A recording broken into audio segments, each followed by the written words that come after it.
साईराम भावांनो, welcome to the day 10 of Ganesh Chaturthi. तर आजचा ब्लॉग रात्री भजनापासून चालू झाला. दुसऱ्या दिवशी पूजा करून बाप्पा निघाला आपल्या गावाला. बघता बघता हाय 10 दिवस कसे संपले काही समजत नाही.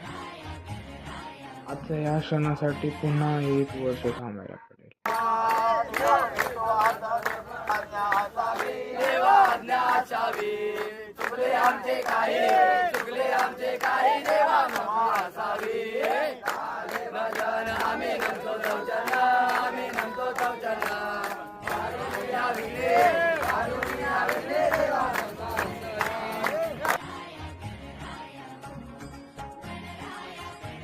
अजून थोडासा थांबना.